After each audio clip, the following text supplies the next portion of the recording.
What is going on, you pack of legends? I am so excited for today's show. We're going to be hearing from Dr. Joey Allen, also known as Dr. Eye Health, about his first year on YouTube and how he grew his channel to 10,000 subscribers so quickly, which laid the foundation for where he's at now with 760,000 subscribers and over 1.5 million views in the past month alone. So if you're here live, let us know where you're watching from. And if you're tuning in from for the replay, comment #replay so I can, say good day. That'd be fantastic. All right, we'll get that off screen. We've already started. So with that, thank you so much, Joey, for joining us today. Hey, thank you, Claire. This is always an honor to meet and talk with other passionate individuals and from across the globe too. I'm in Minnesota in the United States, and you're all the way in Australia, right? I am. I'm all the way in Australia. We've also got Marianne tuning in from Australia, Sydney, Australia. My mum's here, which is lovely. Cool. And we have That Snazzy Life tuning in also from the US. So yeah, global celebration. It's beautiful.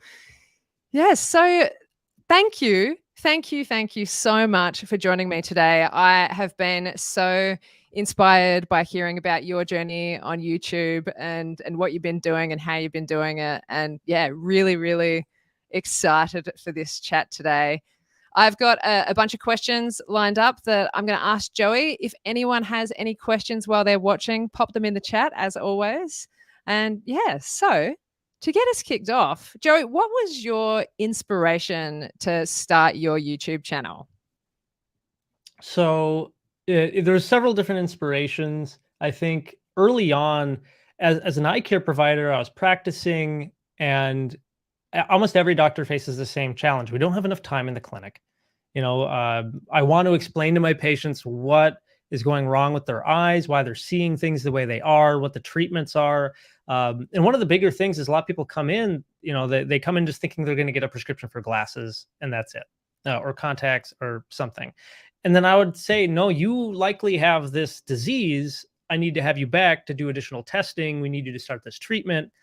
And then people will not show up, or they just won't understand. They won't follow through.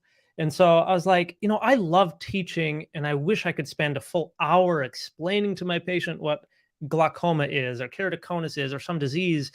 And it just kind of sat in the back of my head.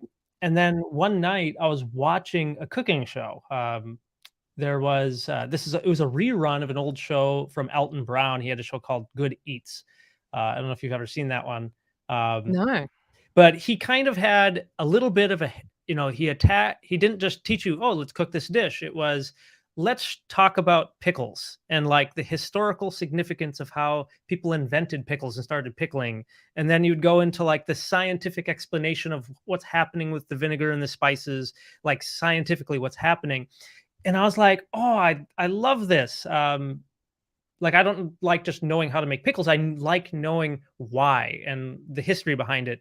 And I'm like, if there was a TV show about eye care, that would be amazing, because then I could tell my patients to go watch that and they could actually learn and know what to buy or what's going to be good for their eyes and what their diseases are. And then I was like, I can't wait for like a government body or somebody to make a TV show about this. There's no way I'm going to see this on like a legit TV show. I love YouTube. I watch a lot of YouTube. I could start my own TV show about eye care. And then that was kind of the inspirational thought.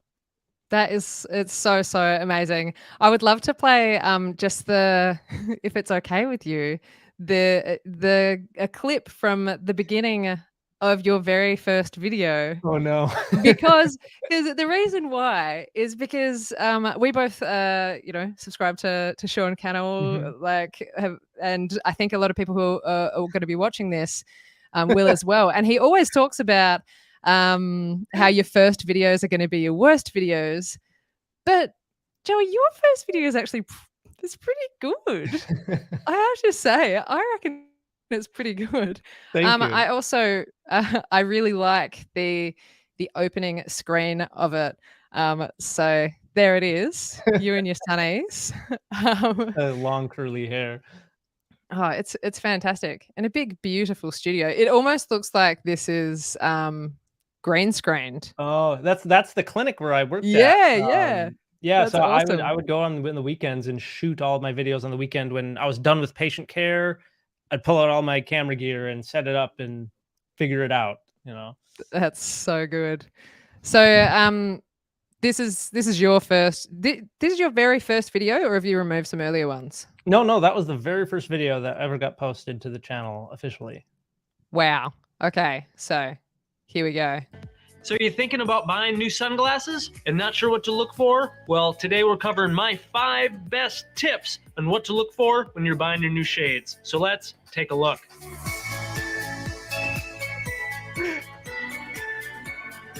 Oh.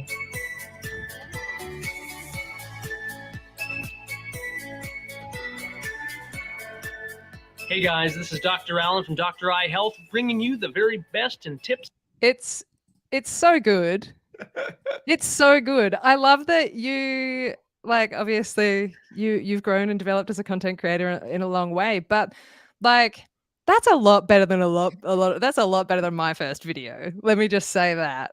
um, I was wondering if you could share with us like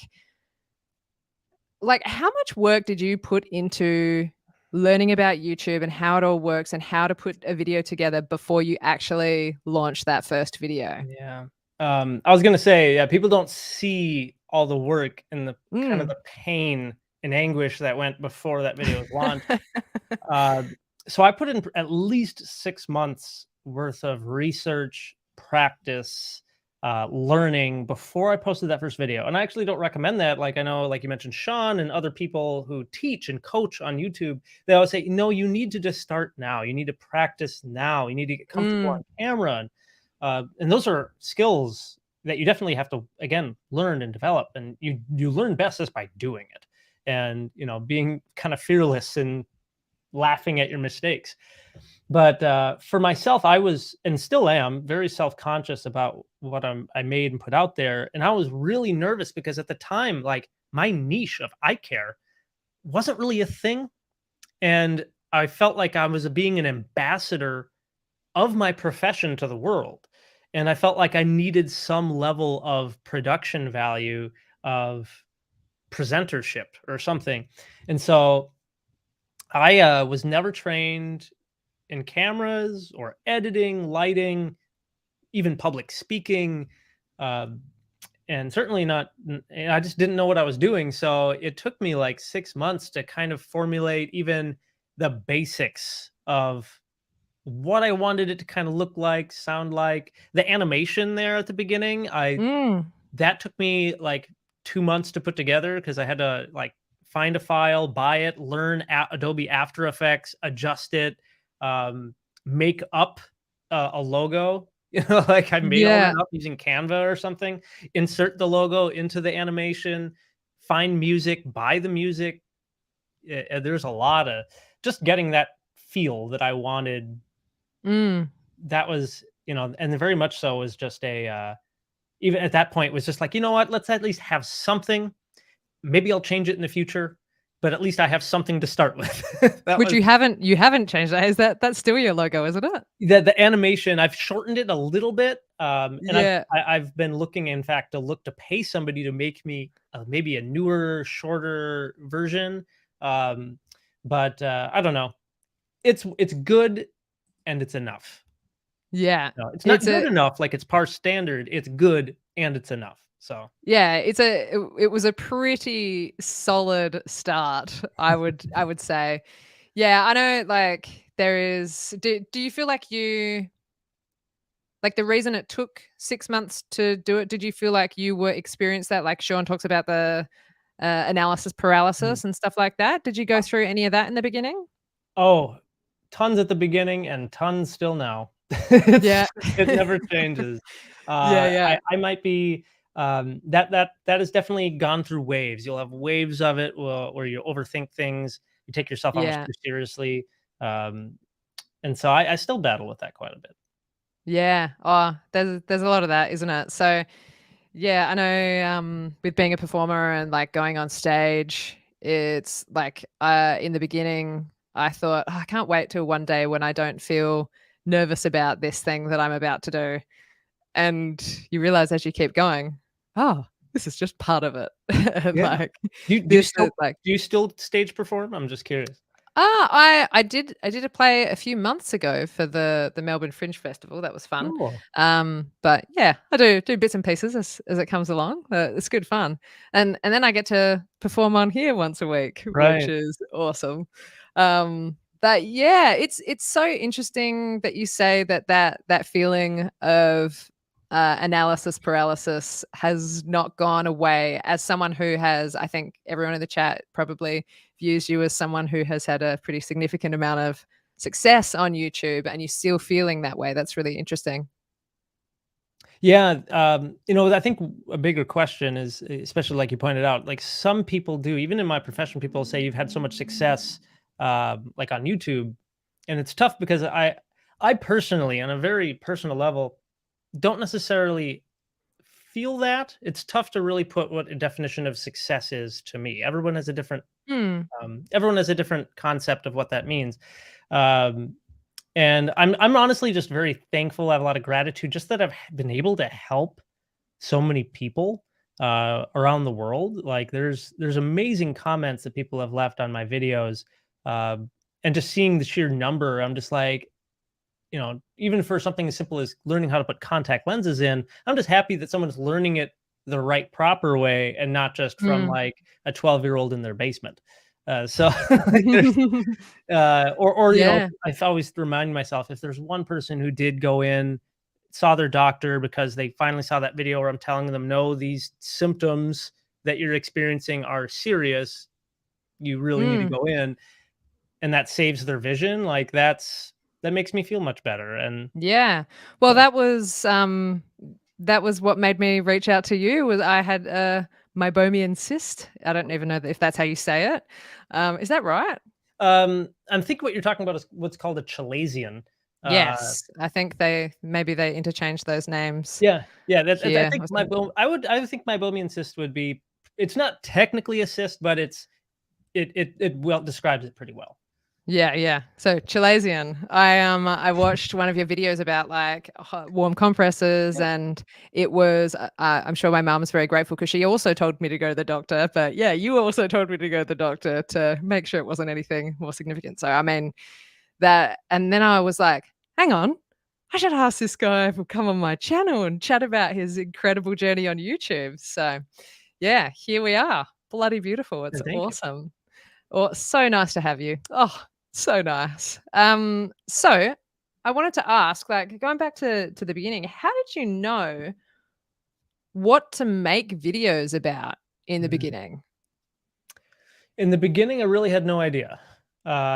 So for the first, like you said, yeah, I found Think Media and Sean Cannell, um, basically because I didn't, I was looking all around online. I had no idea what I was doing. Um, Watching many different content creators kind of teach about YouTube, but everybody would have like a different theory and different things to say on what to do. Um, and I at least said, you know what, I'm gonna at least follow the footsteps a little bit of what this one guy's doing, because I liked his teaching style. Right, everybody teaches a different way, but I liked his teaching style, and I'm like, hey, if I can even make videos 10% as good as what he's doing, it'll work out. That was what I Yeah. was telling myself. Love it. So the first 6 months, again, I didn't post anything. Once I started posting, that next 6 months, like 6 months of the first official channel launching, no idea what I was posting about, other than just like what I was feeling at the time, or what I was seeing in the clinic. So Mm, I was working still about 6 days a week in the clinic, and then like one day, like the first video that kind of went off for me was about eye floaters, and that was completely inspired by me working the morning shift of the clinic, and I had seen 3 people come in because of sudden onset of flashes and floaters, and I'm like, okay, if there was 3 things I wish people would know about flashes and floaters, what would they be? And I just like wrote them out. I'm like, hey, knowing what they are, like when they need to see a doctor, and like how they're usually treated. Wrote mm. those out. Didn't know anything about titling, tags, description, nothing. nothing about SEO in the background, and put it out. No one watched it for a few months, but eventually, or maybe a month later, something clicked in the algorithm and it just exploded. And then I eventually invested and started taking YouTube a little bit more seriously and started investing in courses like VRA and others to start really learning, okay, how can I do this and predict success rather than just, kind of cross my fingers. Yeah. Oh, that's so interesting. So in the beginning, you say it took like 3 months for some of those videos to start getting any views. Mm-hmm. So what kind of you launch a video? Would it be like the oh cool, I did put all this work in and I got like 3 views, and I'm pretty sure one was my mum, one was me, and the other Yeah. one was my other account. And sometimes it still feels like that, but early on, that's exactly how it was. I would post a video, nobody would watch. I couldn't even find it myself. If I went to YouTube and typed in my channel name, couldn't even find my channel. I would type in the video name, couldn't even find the video.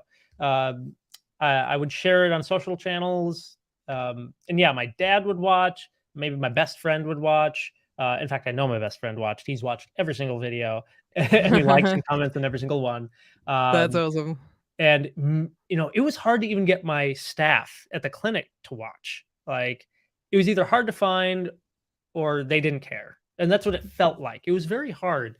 I'll even say, like, that first month and a half, of starting to post videos was so hard because I was trying to post a video every week. I was learning the editing program. I was using Adobe Premiere at the time, and that's a really intense program. Like, if you know 2% of how that program works, you can run a killer YouTube channel. Like 98% of that program you probably don't need unless you're producing a full major motion film. But I was learning all of that. I was learning the video editing. I was making my own animations, or trying to, and working 6 days a week. Like, Wow. it was so after a month and a half, I almost had like an existential crisis, a full breakdown. And just because I'm like, what am I doing? I've been spending money. I've been spending time, like Saturdays when I could be out going for a workout, hanging out with friends, going to the movies. I could be at a barbecue or something. No, I'm at the clinic by myself, talking to a camera and getting angry at myself that I keep messing up and I have to take 300 retakes. I wonder if anyone in the audience has been there and felt those feelings. Let us know. And then I remember I was on the phone with one of my good friends. His name's Alex. He lives in Texas. I went to school with his wife. She's an eye doctor. And I was on the phone with him, and he's like, dude, why are you taking this thing so seriously? He's like, you know what? You're making them. You're having fun doing it. You're learning all these cool skills. You know what? Do it for a little bit. Take it at your own pace. And, at the end of it, you'll at least have a cool library of informational videos to share with your patients. And so I almost used his permission to say, you know what? I'm going to slow down. Instead of doing one video a week, I'm going to maybe do one every 2 or one every 3, and just kind of like, not be so hard on myself, and allowed myself to make mistakes. Videos didn't have to be perfect. And just giving myself that grace kept me going, because I was about to just quit it then. Yeah, a wow. month and a half in. And a month, and no joke, a month and a half later, that's when all of a sudden that video blew up. Wow. And like validated, gave me the proof of concept that people do care about their eyes. People do want to know this information, and it's valuable. Yeah, absolutely. And then I really started doubling down. Yeah, it's so interesting to hear that that's been your journey and that it was so tough in the beginning. And I don't, a lot of people, it takes a lot longer than 3 months to have a video that kicks into high gear. But I always have Sean Cannell in the back of my mind saying, like, you're only one ranked video away, and it's like, what was that experience like for you, having your first video take off? At first I didn't really know what was going on. I was working. I was at home, or no, I wasn't home. I was in the clinic. I was seeing patients, and I left my phone on. And I usually don't. I don't carry my phone with me from patient to patient to patient. A lot of doctors do. I like to shut it off. I leave it in my office, but I didn't shut off the buzzer, and I had left some sort of a button in the background of YouTube to email me every time somebody was a new subscriber. Oh no. And while I'm seeing patients, I can hear bing, bing, bing, bing, bing, bing, bing, bing, bing, like going off. And I was like, what's going on? Like I'm getting text messages or something like crazy. And I had grown like almost 1,000 subscribers or something like in a day. Wow. It's just, that video got so much traction, suggested so much, ranked for a short time. It kind of gave me almost an feeling of overnight success, at least with that. And again, it took several months before that video really, I think early on, the algorithm or what YouTube is, no one like the system doesn't know who you are. It doesn't know what you're Yeah. talking about. It doesn't know where to index you like an index card. It doesn't know where to put you in the library. Right. It hasn't applied a Dewey Decimal number to you yet. I used to work in a library. Yeah. So like I think of it Right. like they haven't applied anything to you. So they don't know where to put you. And the few unicorns that have happened where people suddenly they post one video, they get 1 million subscribers overnight. It's like that is really just the lottery. No, that usually never happens. Yeah. That's it's pretty rare. I've there's a comment in here that I think you'll be quite happy about. Sharon says that her aha moment so far is that she needs to make an appointment with her eye doctor. My mum calls her a good girl, which is also what she called me the day I went to the doctor for my eyes. We got to thanks, mum. But yeah, there's a lot of people in the chat feeling your pain. David, so nice to have you here. And yeah, it's like, what a journey. What a journey. And that, I just want to show people for context, that video of yours from the beginning, is it one of these? It's like third. No, you'd probably have to click videos and go all the way back to like I think they took that feature out where you can't like go back to the oldest Annoying. video. But look at this. I'm so good at scrolling. Yeah, you'll have to scroll all the way It's going to down. be quite a scroll. I think it was like my 4th or 5th video that kind of blew up. Actually, was it the second one? It was the second video, the eye floater one right there. I had updated the profile, the thumbnail since then. Wow. So in the first like month, how many views had this video had, do you reckon? Maybe 3 to 16 at most, and again, most of them my friends or something. Yeah. If you scroll up a little bit, see that Halloween contacts one? Oh yeah. So that Halloween contacts video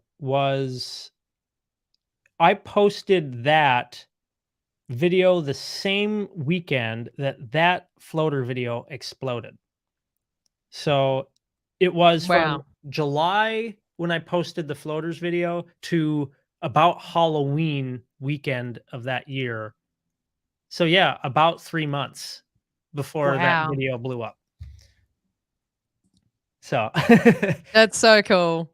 It's so cool. And this is like the magical power of YouTube, isn't it? So did that video have like the first one that took off, did it have particular, were you using keywords and stuff at that point? Like, were you aware of that?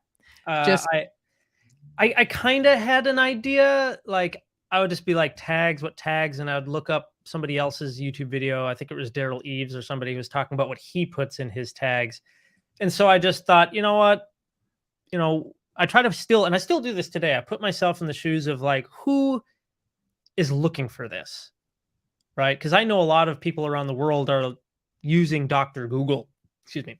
They're using Dr. Google to answer something. And I do that too. If I'm having something wrong with my body, I'm like, I'm just curious what's going on. And it's frustrating because if you do Google something, likely it's going to tell you health related. It's always going to tell you that it's cancer. It's like, that's just unfortunately the plague of how it works. So I put myself in the shoes of, hey, someone's having this symptom or this disease. They're curious about this specifically. What would they type in? And I try to put that into the tags. That was kind of my early thing, and I still use that to some degree. But that's, yeah, just like, what would I put in? What would somebody else put in? What is somebody who Yeah. doesn't know my topic at all? What would they put in? Yeah. That's It's how good. I got kind Like, of started. so like what? Treat humans like they're humans. Yeah. Yeah. That's it's so good. Yeah, if anyone has questions, please make sure you put them in the chat. If I've missed any, maybe just put like question marks before and question marks after so I can see them really clearly. That would be awesome. So one of the things that I worried about heaps when I first started my YouTube channel was like, and I still think about this sometimes from time to time, like, what are people going to think? Like, what are my loved ones going to think? What are people on Facebook and Instagram, what are people going to think? And so I kind of forced myself to make it really public what I was doing, because I thought that's a yucky little negative feeling that needs to be challenged and pushed out. But did you experience that in the beginning? It sucks because, and this is just a hard truth, I think almost everybody who's in the YouTube space, or just content creation in general, probably says the same thing. You tend to remember the negative comments more. Yeah. They stick a little deeper. So I did get some haters early on, and occasionally I still get some people who say really negative things. But thankfully, either the followers or people who know me either back me up. I've just learned thick skin. I'm like, you can't please everybody. I try to present very evidence-based medical science around eye care, and there's some people who don't believe in it. They will, whether they're trying to sell something or whether they're very hopeful that by rubbing XYZ product into their eye will cure their cataracts or their retinal disease or something. It's like, that's not scientifically evident. Like, I'm sorry that you don't like the video because it doesn't validate your beliefs, but it's just, so there's some of that you just have to kind of grow some thick skin around. Yeah. Yeah, I still get some people who really bash on me because they say I'm not a real doctor. And usually that's just because they don't know my education. Like, Yeah.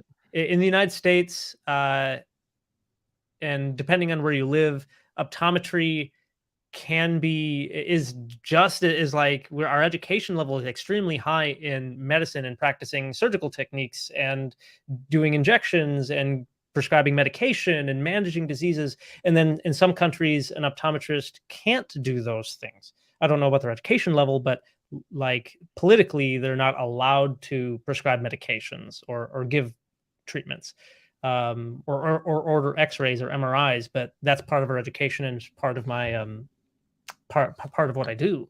And so I think that's still a hurtful one that I get, is people saying I'm not a doctor. So I'm like, yeah. Like, so there's a little bit of pride with that. Correction, I am. Yeah. What about like your close people? Like, did you ever have any of your close people going, what are you doing? What are you wasting your time with that for? Because I do, and it's a strange thing, because it's like, I think I totally hear what you're saying. I think from a friendship standpoint and from my family, they all supported me with it no matter what. Like, they've never batted an eyelash. They've always supported me with it, which I'm very grateful for.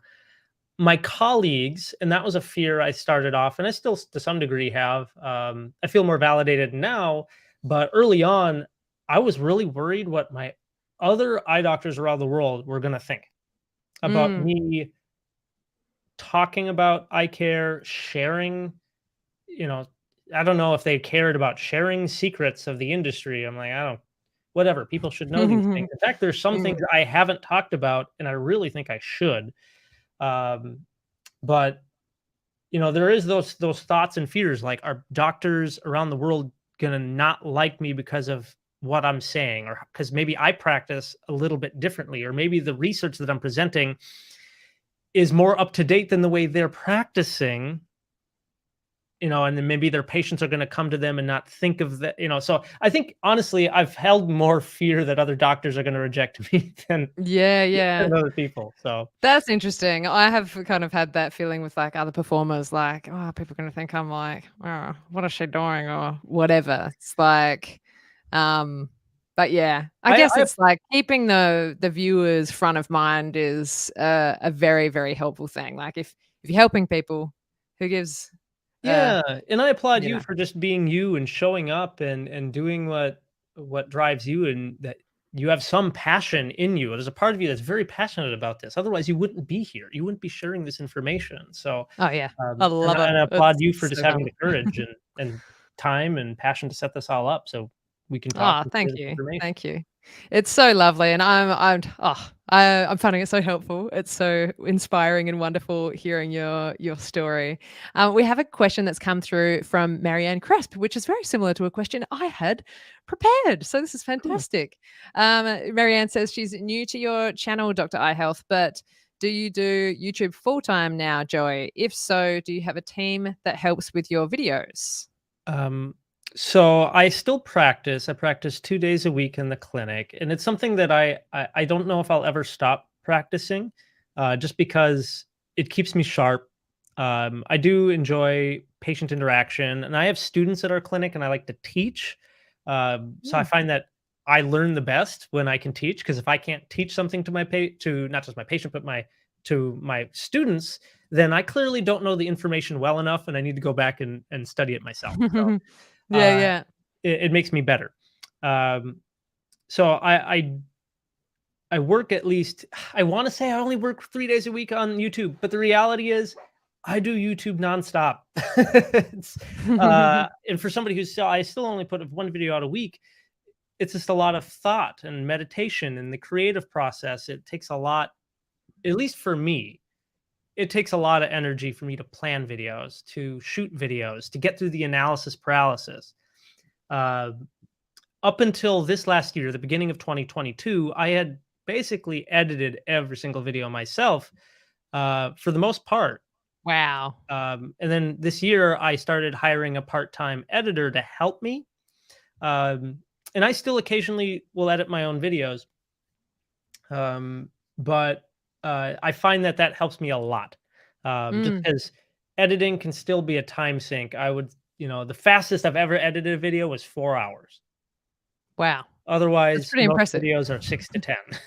Yeah, yeah. And Oh, it's so time consuming. That's one of the just a secret. One of the reason I'm loving doing live streams is like I don't have to do any editing. yep, And so like it's yeah, and I think it's incredible that you did 3 years worth of all of your own editing and like is it 3 years? Is that good maths? um, About yeah, that. yeah, yeah, exactly. I did basically 3 years of all my own editing, and then this last year has been more kind of half and half.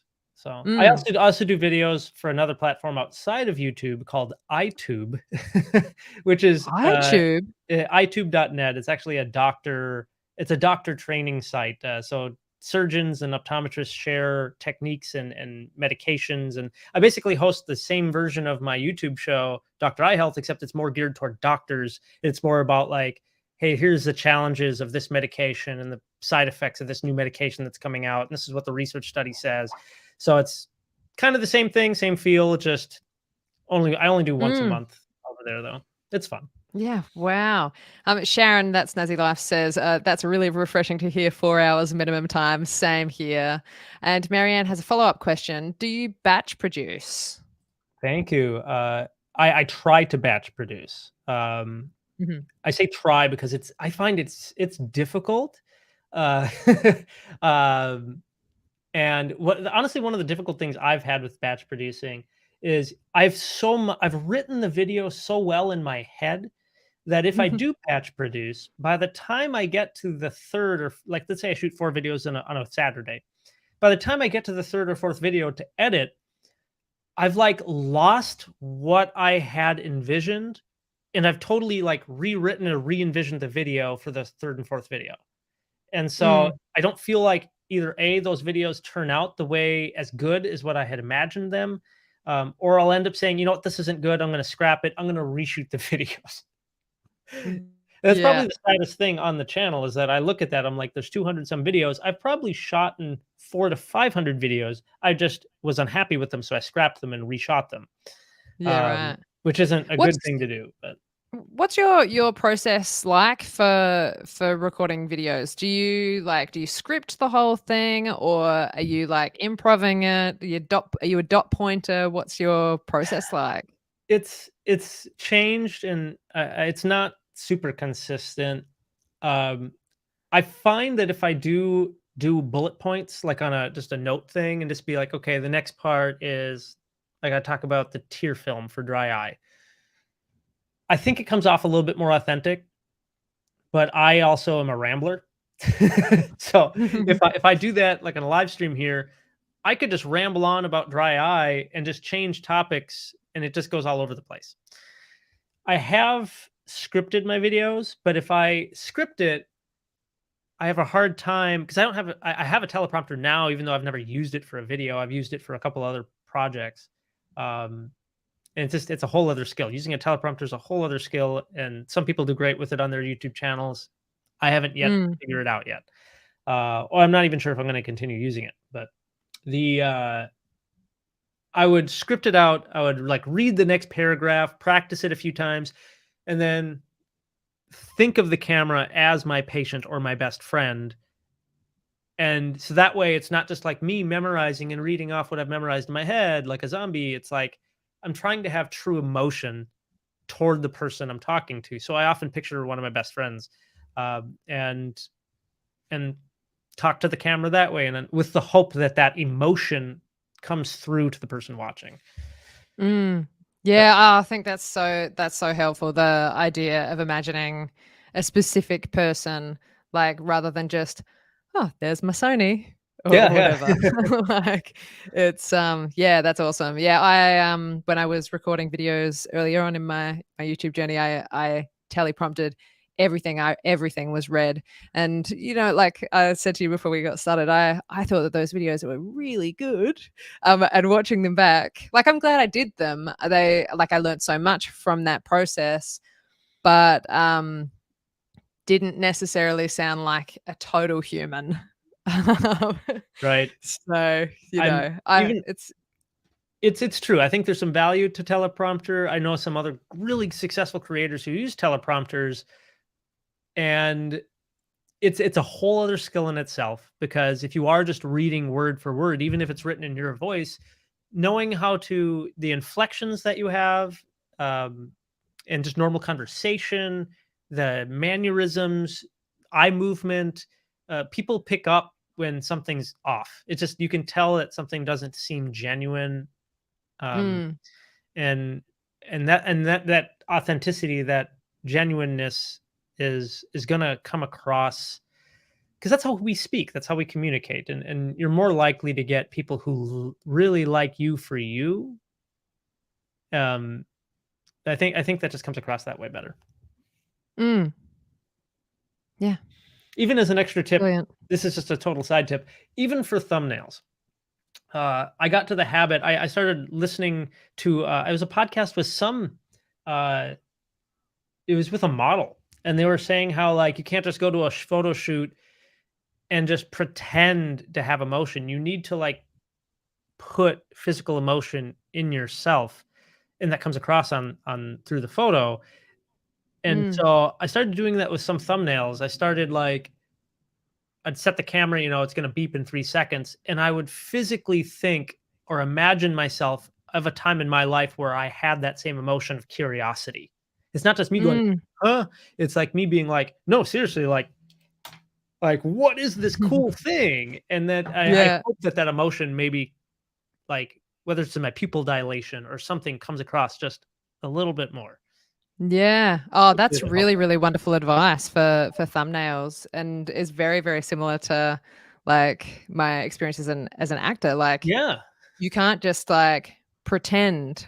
Like a lot of people think acting is pretending. It's actually quite the opposite. Like getting as close to like when's a time in my life I have felt this thing, and if it's not something within your a range of experiences, Right. what's similar, what's close, and how would it be if that happened? And yeah, that's really interesting. A great It's way to I put that think of it into your like that. thumbnails. I think of it like good actors who can just like cry on command, right? Like they can muster an emotion. Like it's not them. It's usually them like putting themselves back into a really emotional time in their life, like when they lost a pet or a family member or something like that. And that it can be almost painful in a way, but at least thankfully in Mm. most thumbnails you're like curiosity or you're like excitement or like Not like doubt, devastation. yeah. Um, so that's Not like, let me relive a trauma or yeah. something. But it usually would be I think it's just easier to project in your face Mm. and the emotion that you're trying to get in the title or from the video, like by kind of putting yourself in that position when you take a photo. Mm, Nobu, thank you for being here. Nobu says, I'm one of the people that thought acting is pretending. Well, I mean, I'm sure for some people it is. So sometimes it can be, but you know, I pretend I'm oh, an actor. yeah. But it's such an interesting thing. I love it. I love how many like crossovers there are with worlds. It's fantastic. So a very a question that does always comes up a lot. At what point were you able to start monetizing your channel? Mm. If you're comfortable talking about that. Yeah. So the first so there's different ways to monetize, right? Mhm. Funny enough, the first video I ever got a sponsorship at, I only had 68 subscribers. I had Wow. I had enough confidence to reach out to a company and be like, "Hey, uh, I want to do this video. You guys have this product. I want to talk about this product and make an informational video on it." And of course, I shortchanged myself so horribly. But I had no idea what I was doing. I was like, again, I'm the first person in my niche to put this together and try to just go for it. So I had no idea, but I just threw out a number to them pretty low. Said, "Give me some free product. I'll do this. Let me make this video." And yeah, they paid me a check of $250. That Super. is a start. That is a lot more It than a was a lot of people start. have It made it on their YouTube channels so far. it paid for a light or half the Yeah. camera or something. Uh, Wow, that's fantastic. and then when I got monetized, like by AdSense, of course, I hit 1,000 subscribers, had 4,000 hours of view time. Um, and I think I applied for like Amazon Associates or something like that when I had like 800 or 1,000 subscribers as well. Mm. And the first check from AdSense was like $20 or something like that. It wasn't. Yeah. Well, you It, beat Sean talks about how his first one was like $2.46 or something. So yeah. or maybe that was Amazon. Either way. Yeah. No, that's all that's so good. What an awesome start. And so how long did it take you to get to your first 1,000 subscribers and 4,000 watch hours? Um, it was around that time, October, November, I think of that year. So not too long. I mean, I Mm. went from having like 0 subscribers to 30 subscribers, 60. Like I had like 60 some subscribers at the beginning of October that year, and then at the end of October, I suddenly had almost 1,000. Like I grew Yeah. hundreds almost over a weekend From that one video. from that one video. Um, Amazing. But I think the real struggle after that was keep climbing because that you get this big Yeah. sharp and then people stop Mm. or you just don't have any other content to watch. And then just to keep going and keep having success was difficult. Um, Mm. but at least I had the motivation. I had the validation that what I was doing was kind of again proof of concept. It was at least there was at least something people were paying attention to, and I'm like, okay, Mm, let me keep doing this. that's so good. And The is your real main sorry. No, I was going to say the real success I think came after the holidays, after Christmas, New Year's, and that's because I did invest in getting courses, getting more professional help on like what to do, coaching on like Mm, how to make videos, how to title them, how to plan them, and I started taking it more seriously. yeah. Oh, that's awesome. So you're we'll jump forward a little bit to now because I recall seeing on your one of your Instagram stories recently about like I think it was Instagram about how you get contacted by a lot of companies Mm, for sponsorships and like how you have to say no to a lot of them that are not science based and I thought that was really interesting. Like, how does that go for you? There'll be a lot of people watching who have not had any sponsorships, or yeah. so you're at a state. I guess also you're in a profession where you probably legally cannot be recommending or talking about things. Like, how does that work? How does that work? Yeah, that's kind of a tough, crazy space. So I'm not a lawyer. I am not a Yes. professional at any of in that regard. The so I've always thought, okay, like I'm always just going to be honest, and that's just my part of my value structure is like I need to be honest. I want to be evidence based. I don't want to promote something that I don't really love. It wouldn't be I would never promote something that I wouldn't buy for myself, gift it to a friend, that I wouldn't recommend like for anybody.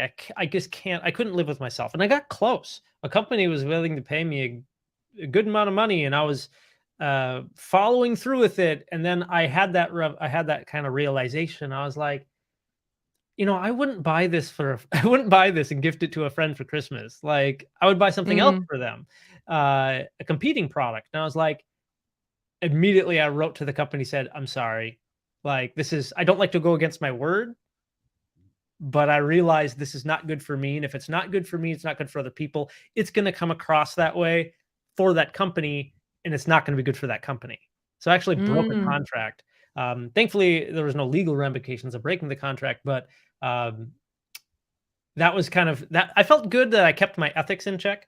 But mm, so yes, companies do reach out to us.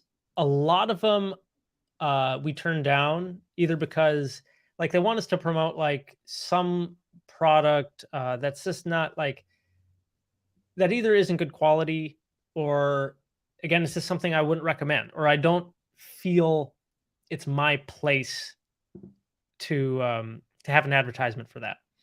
mm, Uh, there I actually don't get that many sponsorships. I imagine maybe it's just I need to buy it. I need to hire an agent, or I need to hire somebody to get me sponsorships. Maybe like I have not been sponsored by Squarespace, or you know, what's the other one? Skillshare that you hear everyone. There's tons of YouTubers that get all these sponsorships from these people.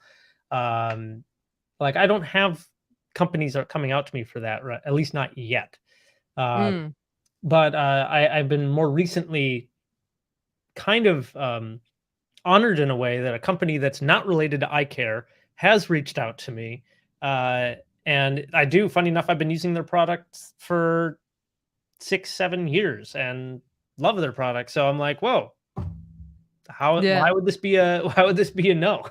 So Yeah, yeah. I'm happy to work with them, and hopefully we'll have something at I some point. think that's just such a great way to, I guess, um, decide who you want to work with is like, would I use this myself or gift it to a loved one? I think that's so awesome. Right. That's so, so good. I think, one of the challenges, and we may try doing this more, maybe we'll start reaching out to companies and pitching like, hey, we love your guys' product. We use it all the time. We don't see you on we don't see you on advertising on YouTube very often. Is this something that, we could maybe help you with? Like we have, maybe that's something. So Yeah, I don't know. you That's could maybe you could another ask part of the for journey. you could ask for a $250 check for it. Yeah, no, Maybe not maybe anymore. maybe a little bit more this time, a little bit more. I mean, at that time, I didn't know what I was doing. Now it's like, hey, now I'm taking. It's awesome though. It takes. It's such a great start, and how much courage it took you to do that when you had 68 subscribers it's so awesome. It is really funny. Now it's like, now I realize how much work goes into making these videos, and to be consistent with it, to have good quality, not just investing in good cameras and lighting and everything, but just the dedication, and then the longevity. Like the longevity of your videos is insane. And for some companies, just for them to say, like for their marketing board to go back to like their advisors and be like, yeah, we got like featured in this video with on this channel with this like authority, like people are like, good work. Like, like it's like, Yeah, yeah. they may not even know what the conversion rate would be if there's a Yeah. product that was sold. Like there's no way Mm. for those companies to track the products that are sold through a television ad. Like there's like they don't know who's going out and buying after seeing those ads. So, you know, that's sometimes I have to tell myself that, like, hey, some of these companies are just excited to work with me. So Mm. I'm still figuring that part of the journey out. But Yeah, yeah. So you're talking about some of the different investments you've made into your YouTube channel over the years. What would you say have been some of the best investments that you have made like into your YouTube channel? in terms of like technology, In terms or of anything. the best is always, and I think Sean would say this, and other people too. It's always like probably people. If you could, finances is sometimes limiting, and probably still the limiting factor for the channel. I would love to hire more people, but again, you need to find a way to bring more revenue in before you can hire somebody, unless they're willing to work for Mm-mm. free. It would probably be bringing on other people, whether my editor, my assistant, being able to pay them is worth their weight in gold, right? It's amazing. In terms of technology, I wish I would have bought a good microphone first and good lighting. I've Yeah. spent so much money on buying knockoff lights or cheaper lighting to try and just, make it, to get by with it, but always dissatisfied. I was always unhappy with the lighting that was going on. And then just this last year, I finally said, you know what? It's only going to cost $1,000 to buy like the standard good light. What And kind of light is it? What do you got? now it's like the Aperture brand, whatever. I can try to look at Is it. it that big round one? Yeah, it's like the big round one you see people use like for professional photo shoots and stuff. Yeah, yeah. It's expensive, but it's industrial, and Mm. it works great. Like the color tones of the skin, and this is just a webcam. It's like the color of your skin looks flawless. So Mm. Oh, that's fantastic. I've been very happy with it in the investment of it. But definitely Yeah, yeah. sound microphones. That's Yeah. definitely huge. I watched back one of my the first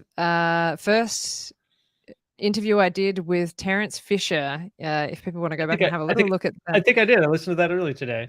Oh, right. The very first one that I did with him, I had my old mic, and I was like, I need a new mic like this week, because when I was on my own, when I was doing videos by myself, like I couldn't really, it wasn't like so bad. You kind of cover it up with music a little bit or whatever. But yeah, I was like, I need a good microphone if I'm going to be chatting with people every week. Yeah. And I would urge people to go and look at my very first video. It's that microphone was extra bad. But all of this stuff, I also think there's really great benefit in just starting with what you have and what you have access to and making it work, because the amount that I learned from those videos that I did with crap microphones is pretty immense. So Yeah, and yeah. the skill of just knowing how to set it up and just like where it needs to be placed, and that you learn from just using what you have or what you can, um, and ultimately, like, right, there's still YouTubers and other video productions that get amazing views, and people love them not because of how good the lighting is or good the camera quality is. They like them just for them and the content that they're creating. Mm. So I try to remind myself that sometimes, like, nobody's watching my channel because of how good the camera quality is. People are watching my channel because I'm sharing knowledge either about the eyes and helping them that way, or because they like me as a person or as a creator, and they're just excited that I've posted more and sharing more. Yeah, yeah, absolutely. I know Dr. Andrea Furlan, I think, who's in Video Ranking Academy. I don't know if you've come across her channel, but I probably have. I think she is possibly still shooting on her iPhone, and she's got like a gajillion subscribers, and because the information that she's providing is really valuable. Yeah. So yeah, it's interesting. It's so interesting. And I think maybe sometimes people hold off on even getting started because they feel like they need all the right gear. But it's like upgrade it as you go, Yeah. I reckon. I think that's a good way. Do you have any specific like books or YouTube channels or podcasts that you would recommend to people who are just starting out in their journey or in the early stages of their journey? I know we've talked about Think Media and Sean Cannell a lot. That's usually who I recommend first off to most people. Um, their channel has grown a lot. Like, I started watching them, then I think they had like 400,000 subscribers. Now they're over 2 million. Mm, Um, the the vidIQ channel is good. Excuse me. I know Roberto Blake's name gets thrown around a lot. I've never really watched him consistently. Um, I've watched some of Daryl Eve's stuff, but again, not consistently.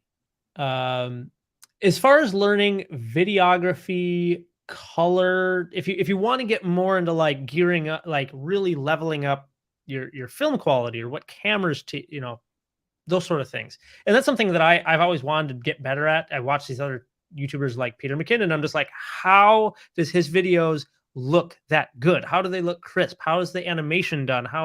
And I'll watch those videos and kind of study it to study the B-roll. Like, that's a big thing. I'm always like, okay, they're panning the camera from right to left, from left to right, up to down. It's slower motion. Oh, there's something in the foreground moving. I kind of watch these other people who are really good at that craft, like videography, and I'll study their videos just to kind of, because I'm not trained in this. So I'm just mm. I'm just like, hey, I like how they're using this as a storytelling technique, and I'll try to recreate it on my own. Yeah, yeah. Uh Yeah, so great.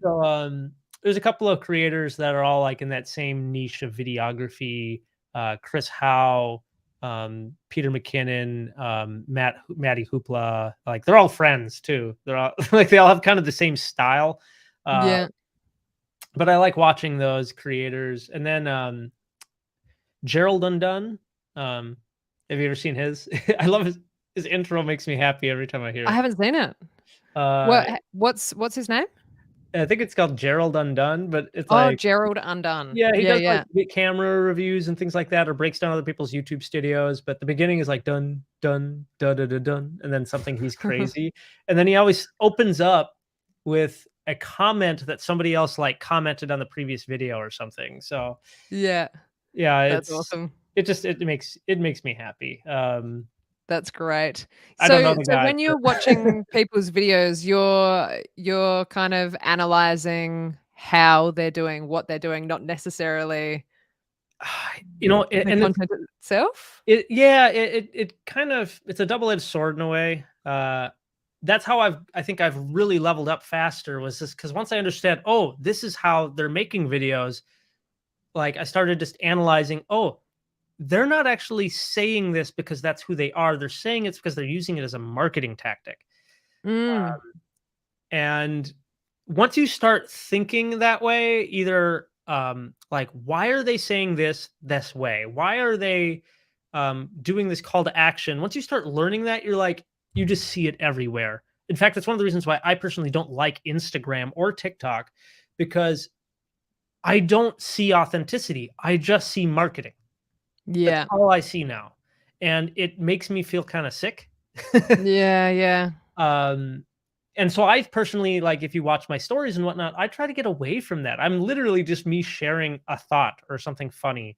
Because it's Mm. just, I'm not trying to sell anything. I'm just trying to share information. But Yeah. there are a time and place for those techniques, and they can be very powerful. But yeah, once you start really thinking, it's like seeing the Matrix for the first time. Like, you just start seeing code. Yes. So yeah, Yeah. it is kind of fun, but you can learn really good that way, just by trying to be like, especially if you try and make videography, you're trying to learn how to make better videos, storytelling, you can kind of pick up on that. Mm. Yeah. So interesting. I love how I love your curiosity. I think it's so important, I think, The in whatever kind of creative pursuit you're doing, to have that curiosity and study, be like never not studying, like never yes, stopping studying. that's true. That's a true part of kind of my profession, and just being a healthcare provider. Like, there are doctors who finish school and then they get the minimum CE required, but they kind of sleep through it, and Mhm. they'll be practicing when they're 60 the same way that they were practicing when they were like 25. And Mm. I've met some doctors like that, and it just did not make me feel good. I'm like, you're prescribing a medication or a treatment that's so outdated. And I don't want to be that type of doctor. I want to be the person who's constantly learning, and, like, 5 years from now, I want to be 5 years smarter than what I was before. And Mm. even in the realm of like YouTube, social media, I want to keep, even now, the videos I put out now, I still feel kind of bad that they're not better. Like, I still want to get better. I want to be a better storyteller, because I know if I tell the story better, people are going to watch it longer, and they're going to get more information from it. Mm. Or at least the video will do better in the algorithm, and then more people will find it. Like, Yeah, yeah. there's there's a positive reward across the whole gamut by you trying to improve. Mm. Oh, It's so hard, good. but Yeah. there's Yeah, a reason. yeah.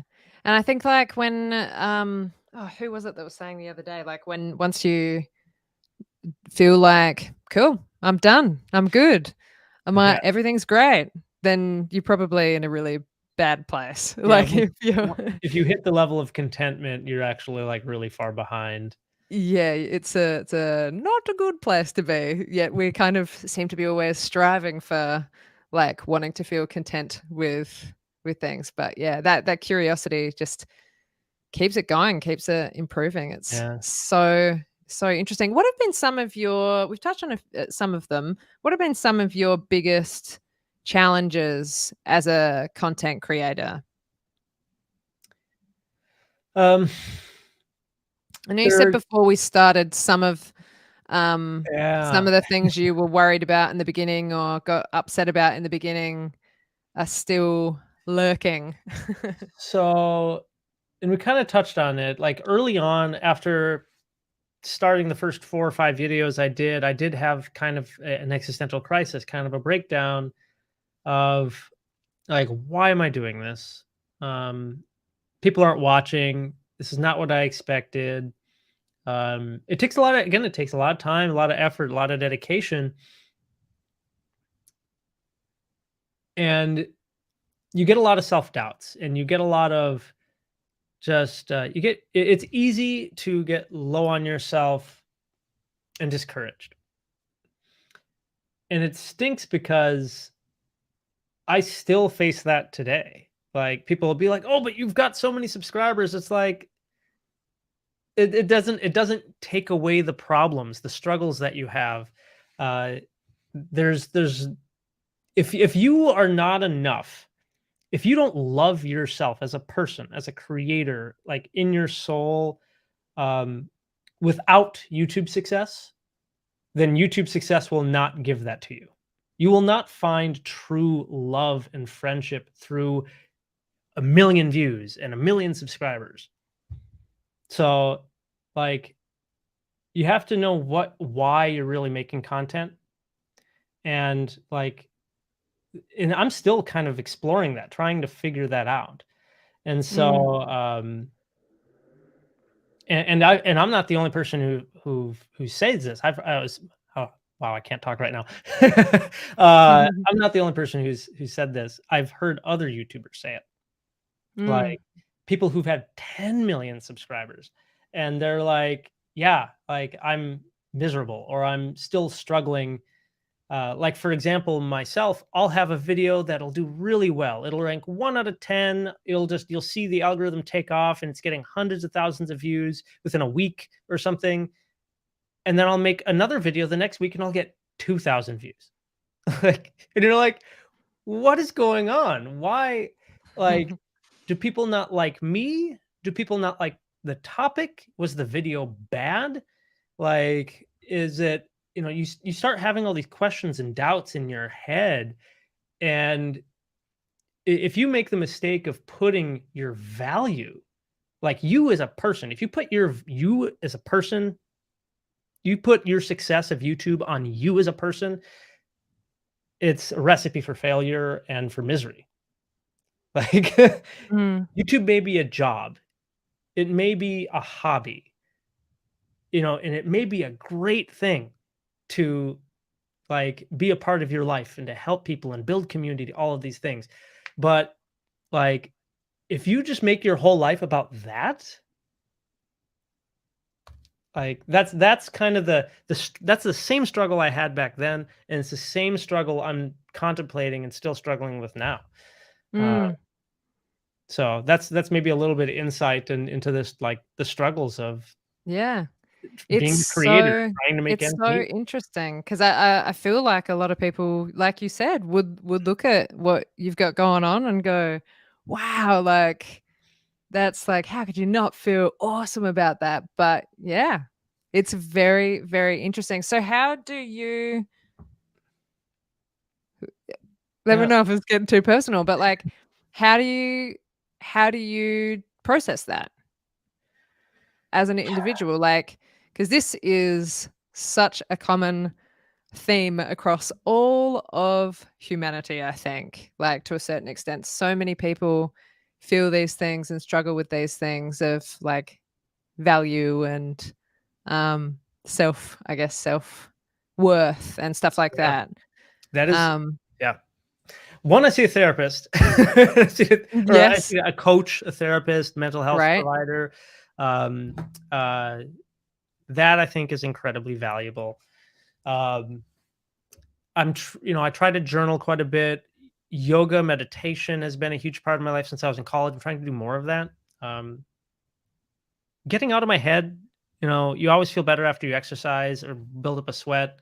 So that sometimes helps me momentarily. It doesn't solve the problem, but it makes me feel good in the minute.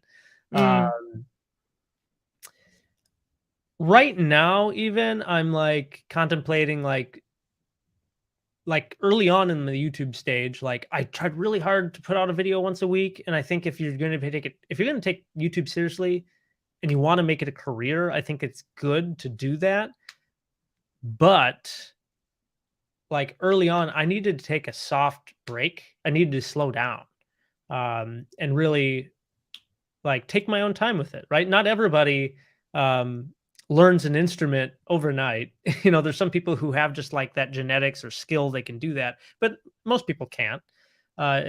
And I'm even at a point right now where I'm contemplating like I might take the rest of December off, because I just need like a mental health break. And I know that my subscribers, people who truly value me as a creator, they'll be okay with that. I'll maybe update my newsletter and tell them, hey, these are the things I'm going through right now. We just need to take a break. We'll be back, next season, beginning in January. Yeah, I think that's So great. I do think sometimes people get so worried about like, oh, I owe it to my audience. I told them I was going to show up every week. I have to, and it's like I don't think I don't know. I don't know if people are sitting there with a watch going, "Hang on, you where's will Joey?" you Like will some people do yeah, you will get notice, somebody. but are they gonna go, "Well, forget this guy." Yeah. Like, Like if they're that fickle about subscribing to your channel, long term you probably don't want them there anyway. But yeah. Oh, that's so interesting. Oh, we've got a little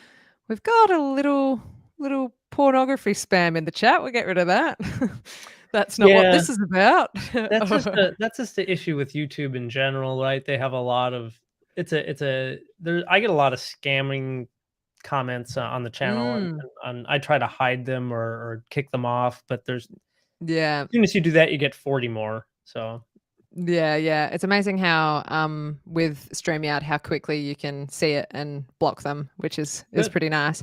Yeah, Marianne says I like that even those that have thousands of subscribers can have self-doubt, same as those that don't have as many. But then at best then to not get the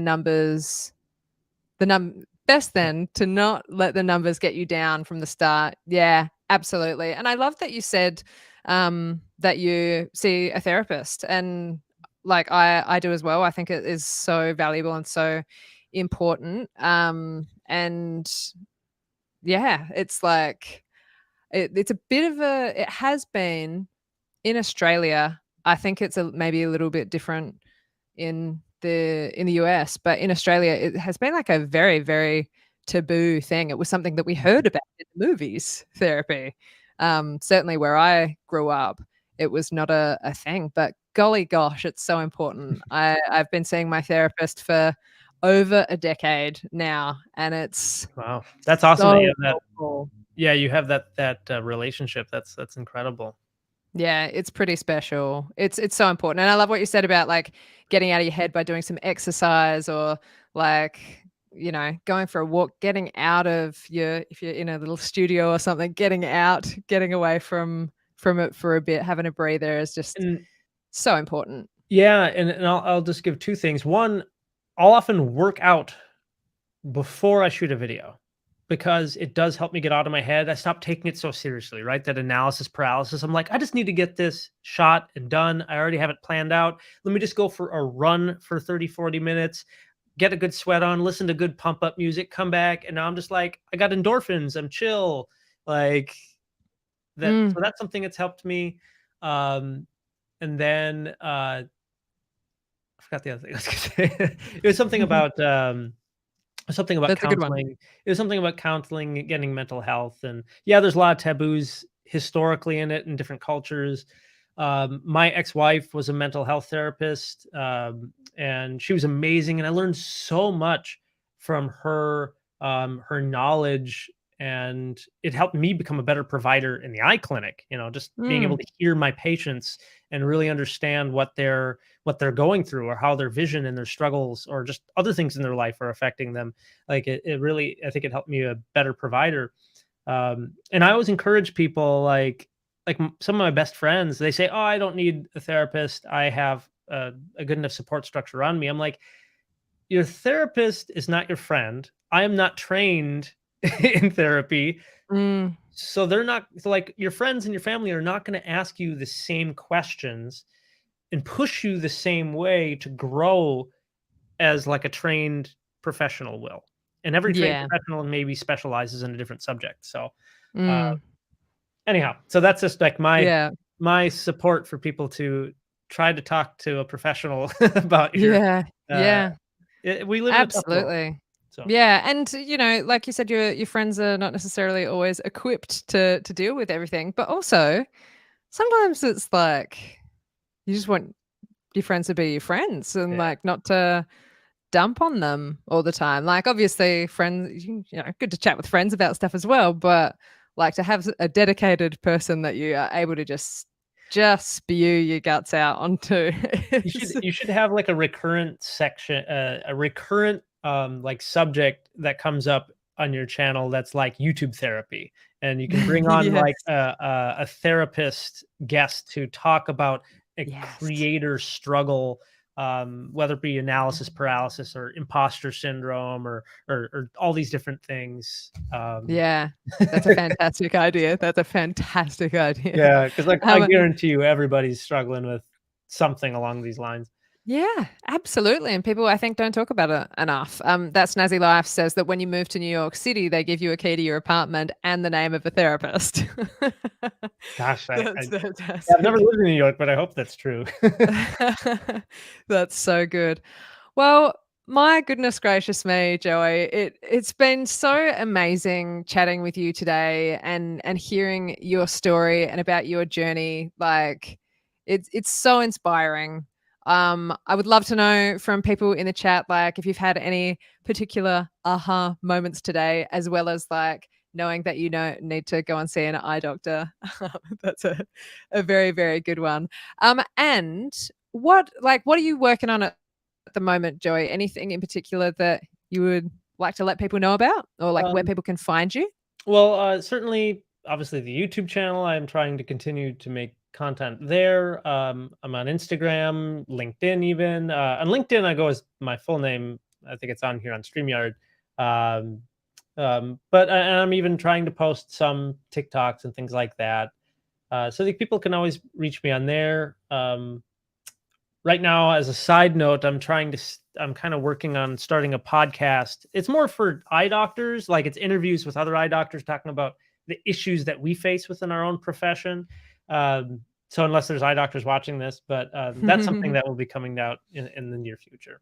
Yeah, awesome. I mean, I think yeah, eye doctors for sure, but it's also really interesting just to see how people are doing things. Yeah. It's very inspiring. Like even if it's not your niche or what you're doing, I learned so much from people that are doing things that I would never have even looked at before. I think that's Yeah. Gary Vee talks about the importance of that, and like I think he said something about like reading a Wikipedia page a day Just some about random thing. something that's completely random because it expands your like we all I think naturally relate things back to how does that relate to me and get inspiration from things that way, or who knows, maybe even discover a passion for eye health Yeah. themselves. I've been getting really into coffee the last month. I Nice. fell into the victim of watching too much of James Hoffman's videos, and just appreciation for good coffee. So, Yeah. Oh, that's fantastic. Um, on a final note, what is one thing that you would say new YouTubers? What's one piece of advice you would give to someone who is just starting out on their journey? like, if I could look back and talk to myself like 3, 4 years ago when I started, I would be one, don't expect that you're gonna have 100,000 subscribers right away. It's not gonna happen. You're not gonna get $1 million from it. Um, you know, it's it's gonna take a lot of work, uh, but uh, there is a space out there for everybody. There is, and um, if you put time into it, thought into it, and you have courage, uh, you will find a tribe out there. People will find you, and as long as you again do it for the right reasons, you'll get a lot out of it. A lot of good things, a lot of skills, and you'll meet a lot of cool people and get a lot of amazing opportunities from it. Mm, that's awesome. Well, I sure know that I have been meeting a lot of really, really cool people through this process and learning so much. And it's amazing. It's been so, so wonderful learning from you, Joey. I'm so bloody grateful. It's awesome. And thank you. Thank you everyone so much for tuning in today. If you I'm not sure if people if everyone who's here has heard I'm doing a daily channel review vlogmas situation, which is a lot more work than I was expecting it to be, but it's been so much fun. So make sure you check out that I've got a little thing here. This was going to be smoother than this, but it's not. There we go. Check this one out next. Check out this very festive channel review show next. Thank you, everyone, so much for tuning in.